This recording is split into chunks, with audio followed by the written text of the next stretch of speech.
आया हूँ। तो शुरू करने से पहले इस वीडियो को ज़्यादा से ज़्यादा शेयर करें, सब्सक्राइब करें, ताकि आपके साथ आपके दोस्तों को भी मौका मिले इस सेशन को ज्वाइन करने का। तो आइए सबसे पहले हम एक पोएट्री सेक्शन के चैप्टर को डील करते हैं। इनका नाम है मैकेविटी द मिस्ट्री कैट। तो इनके थीम के बारे में जाने तो सबसे पहले इस थीम में एक बिल्ली के बारे में बताया गया है, जो ऐसी बिल्ली जिसको हिडन पॉ बोला गया है। यानी कि हर कोई क्राइम होता है लेकिन वो बिल्ली वहाँ मौजूद नहीं होती, बल्कि क्राइम उसने ही किया होता है। तो विल टॉक अबाउट दैट। तो इसके बारे में बात किया जाएगा। तो सबसे पहले हम लोग आगे ऑथर के बारे में जानते हैं। कि मैकेविटी द मिस्ट्री कैट के राइटर हैं टी.एस. इलियट।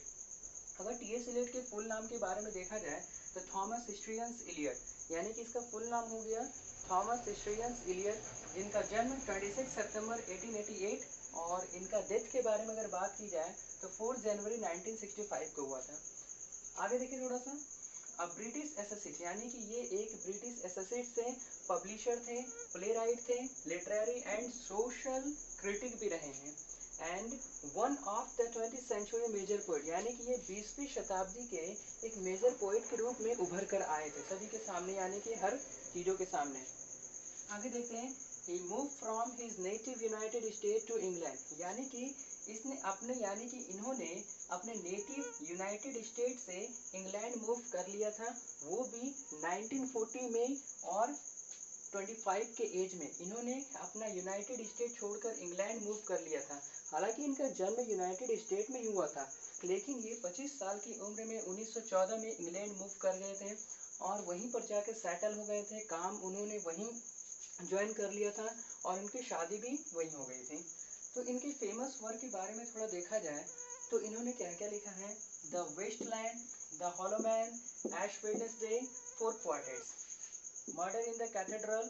हो सकता है कैथेड्रल के बारे में कुछ बच्चे को हो सकता है इसकी प्रॉब्लम होती होगी, तो कैथेड्रल एक बड़ा गिरजाघर के नाम से इनको आप बोल सकते हैं। एंड द कॉकटेल पार्टी, इनको नोबेल प्राइज में मिला है लिटरेचर के केस में, यानी 1948 में इन्होंने लिटरेचर में नोबेल प्राइज भी हासिल की है। तो अब इन सभी चीज़ों के जानने के बाद हम इनके पोएम को डील करेंगे, इनके स्टेंजा को डील करेंगे, हर एक वो चीज़ को डील करेंगे जो चीज़ हमारी रिक्वायरमेंट है। तो चलिए हम लोग अपना पोएट्री सेक्शन शुरू। तो चलिए फर्स्ट स्टेंजा शुरू करते हैं। Macavity is a mystery cat, he is called the hidden paw. Macavity एक रहस्यमय बिल्ली है जिसको हिडन पॉ के नाम से जाना गया। यानी कि हिडन पॉ यहाँ पर आप ऐसे इसको डील कर सकते हैं कि एक छुपा हुआ पंजा जो किसी के कब्जे में नहीं आता है। For he is the master criminal who can defy the law, यह एक मास्टर क्रिमिनल है जो कि हर लॉ को तोड़ सकती है। He is the bafflement of Scotland yard, the flying square, despair, यानी कि ये स्कॉटलैंड यार्ड और फ्लाइंग स्क्वाड के लिए यह एक कन्फ्यूज़न का विषय बन गई है, यानी बेफलमेंट यानी कन्फ्यूजन का एक सब्जेक्ट बन के रह गई है। For when they reach the scene of crime, और फिर जब कहीं क्राइम होता है या कभी क्राइम के सीन पर जब पहुंचते हैं, Macavity is not there, Macavity वहाँ नहीं होती है। चलिए सेकेंड स्टेंजा देखते हैं। Macavity, Macavity, there is no one like Macavity, यानी मैकेविटी की तरह तो कोई है ही नहीं। He is broken every human law, he breaks the law of gravity, इसने मानव के हर एक नियम को तोड़ा है और इसके साथ साथ इसने गुरुत्वाकर्षण के नियम को भी तोड़ा है। His power of levitation would make a फकीर stare, इसकी शक्ति यानी कि पावर ऑफ लेविटेशन का मतलब अगर मैं समझाऊं तो इसका मतलब होता है ऊपर जाने की क्षमता। यानी इस मैकेविटी में इतनी क्षमता है कि इसने कभी नीचे मुड़कर कभी नहीं देखा, यानी पीछे मुड़कर भी कभी नहीं देखा, यह हमेशा ऊपर ही जाती रही। यानी क्राइम के क्षेत्र में इन्होंने हमेशा ऊपर जाना ही सीखा, जिसके चलते फ़कीर भी स्टीयर हो चुके हैं, यानी कि फ़कीर की जो शक्ति होती है वो भी स्थिर हो चुकी है। And when you reach the scene of crime, और जब आप क्राइम के सीन पर पहुंचते हो, मैकेविटी इज़ नॉट देयर, यानी मैकेविटी वहाँ नहीं होती है। You may seek him in the basement, you may look up in the air, आप इसे बेसमेंट में खोज सकते हैं, आप इसे आसमान में खोज सकते हैं। But I tell you once and once again, Macavity is not there, लेकिन मैं फिर से आपको एक बार कह देता हूँ ना, मैकेविटी वहाँ नहीं मिलेगी। चलिए स्टैंजा 3 देखते हैं। Macavity is a ginger cat, he is very tall and thin, Macavity एक प्रकार की लंबी पतली और बहुत ही फास्ट कैट है, जो कि इनको लंबी पतली ही यहाँ पर इस लाइन में बोला गया है। You would know him if you saw him, for his eyes are sunken, अगर आप इसे जानते हो, अगर आपने इसे देखा है तो इसकी आंखें अंदर की ओर धसी हुई होती हैं। His brow is deeply line with thought, his head is highly dome, तो ये यहाँ ब्रो के सेंस से लेकर बोला गया आईब्रो के बारे में। तो इसके आईब्रो में बहुत ही डीपली लाइन होती है और साथ ही साथ इसके हेड में भी ऐसे माना कि जैसे सोचा जाए कि इनके पास बहुत सारा काम है, ऐसे बहुत सारे कामों के लिए ये मैकेविटी बहुत बिजी है। तो ये अपने सिर पर एक शिकंजा टाइप का यानी सोचने में व्यस्त है। इस लाइन को देखते हुए हम लोग ये पढ़ सकते हैं, His coat is dusty from neglect, his whisker are uncomb। यानी इनका जो कोट है, जिनको हम लोग इनके कपड़े के नाम से या फिर कुछ बोल सकते हैं, इनका जो कोट है ये इतना डस्टी है जिन्हें ये नेगलेक्ट करती है। His whisker are uncomb। Whisker यानी कि जो बिल्लियाँ की जो गाल पर मूछ होती है यानी गलमुच्छा जिसको बोला जा सकता है, ये अनकॉम है। यानी ये बिल्ली इतनी बिजी है, मैकेविटी इतनी बिजी है कि इन्होंने अपने कोट को साफ करने तक के बारे में नहीं सोचा और ना ही इन्होंने अपने विस्कर को कॉम्ब किया, यानी इनका विस्कर अभी तक अनकॉम्ब है। He sways his head from side to side with movement like a snake। यह अपना यानी चेहरा यानी कि अपना पूरा फेस साइड टू साइड यानी मूव करती है बिल्कुल एक सांप की तरह। And when you think he is half sleep, और जब आप सोचते हो कि ये बिल्ली सोई हुई है यानी हाफ स्लीप है, इज़ ऑलवेज वाइड अवेक, लेकिन आप ऐसा मत सोचो, ये हमेशा जागी हुई है। चलिए स्टैंजा देखते हैं 4। Macavity Macavity there is no one like Macavity. Macavity की तरह तो कोई है ही नहीं। For he is fiend and feline shape a monster of depravity. यानी यह एक बिल्ली के शेप में एक शैतान है और इनमें इतनी भ्रष्टता भरी हुई है। You may meet him in a by street. ये आपको गलिया में मिल सकती है। You may see him in the square. आप इसे चौराहे में देख सकते हैं। But when a crime discovered, लेकिन जब भी क्राइम होता है, जब भी कोई घटना होती है, then Macavity is not there, लेकिन मैकेविटी वहाँ नहीं होती है। आइए पैराग्राफ अगला देखते हैं। His outwardly respectable. देखिए मैकेविटी जहाँ की इनका बाहरी दिखावा बहुत ही रेस्पेक्टेबल है, लेकिन हम सभी लोग जानते हैं कि ये अंदर से कितनी मास्टर क्रिमिनल है। And his footprints are not found in any file of Scotland Yard. यानी स्कॉटलैंड यार्ड के फाइल में इनका कोई भी फुट प्रिंट नहीं पाया गया है।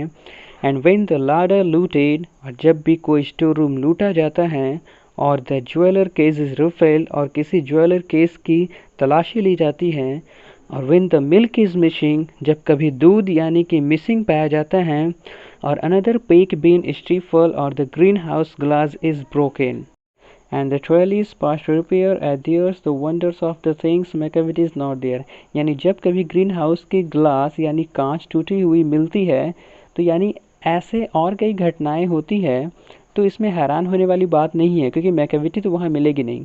चलिए देखते हैं stanza 6। And when the Foreign Office find a treaty gone astray, और जब विदेशी ऑफिस में जब कोई समझौता होता है, तो और उसमें जब कोई ट्रीटी यानी कि होती है, और उसमें जब भी कोई न्यूज़ लीक हो जाती है, और the Admiralty lose some plans and the drawing by the way, और जब फिर कभी नेवी के प्लान को जब कोई खो देते हैं, there may be a scrap of paper in the hall on the stair, और जब भी कभी बिखरे हुए कागज़ यानी कि बिखरे हुए पेपर जब किसी हॉल में मिलते हैं, but it's useless to investigate Macavity is not there.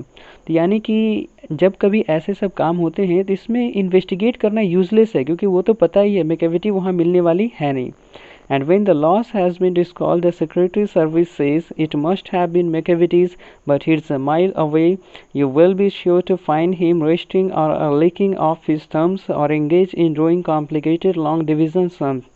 इसका मतलब यानी कि सीक्रेट सर्विस भी कहते हैं it must have been Macavity, यानी ये जरूर मैकेविटी होगी, but he is a mile away, लेकिन इन्हें खोजने से कोई फ़ायदा है नहीं क्योंकि वो क्राइम करने के बाद वो क्राइम से मीलों दूर होती है।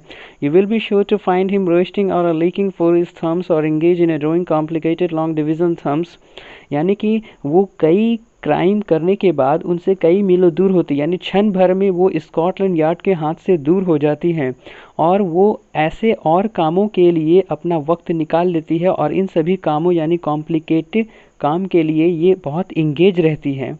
यानी कि ये हम लोगों के कामों को ऐसी तरीके से निभाती है जिसमें कि हम लोग उनको पकड़ भी नहीं पाते हैं। तो मैकेविटी ये अपने कामों को इस तरीके से करती हैं। चलिए स्टैंजा 7 देखते हैं। Macavity Macavity there is no one like Macavity, यानी मैकेविटी की तरह तो कोई है ही नहीं। There never was a cat of such deceitfulness and suavity, यानी कि ऐसा अभी तक ऐसी कोई कैट हुई ही नहीं है, यानी ऐसी यानी इनमें बहुत ही ज़्यादा छल और दिखावटी विनम्रता है। यानी ये एक ऐसी बिल्ली है जो अभी तक ऐसी बिल्ली नहीं पाई गई है। इनमें बहुत सारा छल है और इनमें दिखावटी विनम्रता है। He is always has an alibi and one or two spare, यानी कि इसके पास एक बहुत ही बहाना है, बहुत बड़ा बहाना है। वो ऐसा बहाना, ये एकदम झूठा बहाना है। इनके पास एक या एक से अधिक झूठा बहाना है। And whatever time the date took place, और जब कभी ऐसा काम होता है, यानी कि जब कोई इंसिडेंट घटना होती है, मैकेविटी वॉजंट देयर, यानी मैकेविटी तो वहाँ होगी नहीं। चलिए स्टैंजा लास्ट स्टैंजा देखते हैं 8। And they say that all the cats whose wit dates and widely known, जितने भी कैट्स हैं, यानी कि जो यहाँ इस तरीके की हरकतें करते हैं, तो इसमें यहाँ दो मशहूर अपराधियों का नाम लिया गया है। I might mention Mungojerrie and I might mention Griddlebone, यानी ये दो ऐसे अपराधी हैं, हो सकते हैं ये काल्पनिक हो सकते हैं या फिर वास्तविक हो सकते हैं, काल्पनिक या फिर वास्तविक हो सकते हैं। इनमें टी.एस. एलियट ने इसका जिक्र किया है। तो ये और कोई नहीं है, are nothing more than agent for the cat who all the time just control their operation, the Napoleon of crime. ये और कोई नहीं है, ये बस एजेंट हैं जो उस कैट के लिए काम करते हैं। मास्टरमाइंड तो मैकेविटी है, वो केवल बस ये करते हैं कि जो भी प्रॉब्लम हो, जो भी ऑपरेशन हो, उसे केवल कंट्रोल करते हैं। बाकी क्राइम का मैकेविटी तो मेन है, यानी मास्टरमाइंड तो मैकेविटी है, यही क्राइम की नेपोलियन है, यानी कि मैकेविटी ही क्राइम की नेपोलियन है। तो इस तरीके से हमारा ये मैकेविटी द मिस्ट्री कैट दोस्तों हमारा पूरा हुआ। तो अगर किसी बच्चे को ऐसे भी हैं जिनको प्रॉब्लम हुआ है इस पूरे वीडियो में, तो आप मुझे नीचे कमेंट सेक्शन में आप बिल्कुल अपने प्रॉब्लम को मुझे लिख सकते हैं। मैं उनके प्रॉब्लम को सॉल्व करूंगा और उनके लिए हो सकता है मैं लाइव वीडियो आपके सामने जल्द ही लाऊं। तो तब तक के लिए thank you, bye bye, see you, have a nice day.